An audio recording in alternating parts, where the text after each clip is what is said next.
যোজনার প্রথম অপারেশন বলে ওটিতে ডিরেক্ট চলে আসবে কনগ্রাচুলেট করতে, এটা হতে পারে? হ্যাঁ ঠিকই তো, এটাও তো যুক্তিযুক্ত নয়। আপনারা নিজেরাই ভেবে দেখুন না, আপনারা নিজেরা কোনোদিন এরকম কাজ করতেন কি? হ্যাঁ করতেন, যদি ওটিতে আপনাদের বিশেষ কোনো উদ্দেশ্য সাধনের প্রয়োজন হতো তাহলে করতেন। কারণ আর কি থাকতে পারে?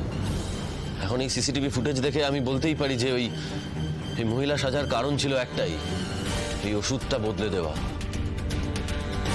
হ্যাঁ, এবং উনি সেটা সাকসেসফুলি বদলেও দিয়েছেন, এবং উনি কিন্তু প্রমাণ লোপাটের সব রকম চেষ্টাও করেছেন।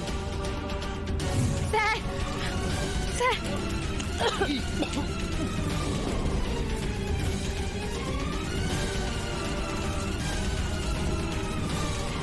আমি বুঝতে পারছি আমি দেখছি।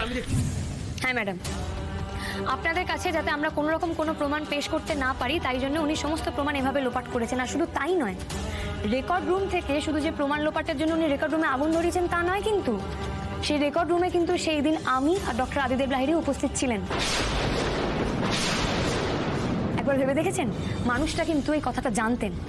যারা আমাদের দুজনকে মেরে ফেলতে মানে পুড়িয়ে মেরে ফেলতে হাত কাঁপেনি, তার পক্ষে এরকম একটা ওষুধ পাল্টানো কোনো বড় কাজ নয়। তাহলে বুঝতেই পারছেন তো, এরকম একটা ভিনডিকটিভ মানুষের পক্ষে একটা ইনজেকশন বদলে দেওয়া কোনো ব্যাপারই না। আচ্ছা, আমার যদি খুব ভুল না হয়ে থাকে, ডক্টর সুপায়ন তো আপনার বোনের হাজবেন্ড, তাই না? ডক্টর সুপায়ন তো মেডিনেস্টে একটা পজিশনে আছেন, উনি এরকম কাজ কেন করবেন বলুন তো?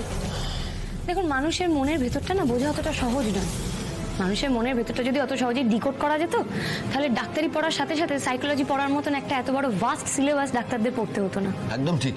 সুপায়নের মোটিভ হয়তো টাকা, বা এছাড়াও আর কি মোটিভ সেটা আমাদের জানা নেই, আর সেটা জানার জন্যই ওর অ্যারেস্ট হওয়াটা দরকার।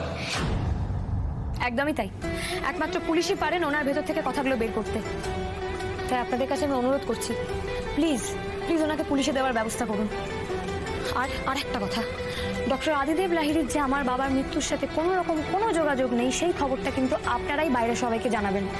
দরকার পড়লে আপনারা প্রেস ডাকুন, না দরকার পড়লে না, আপনারা প্রেসের লোকজনদের ডাকুন আর তাদেরকে জানান যে আসল সত্যিটা কি।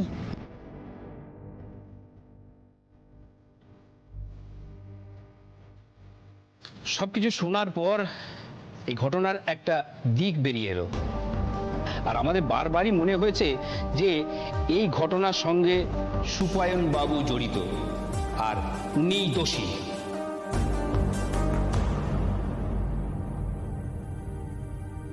সুপায়ন দোষী নয়,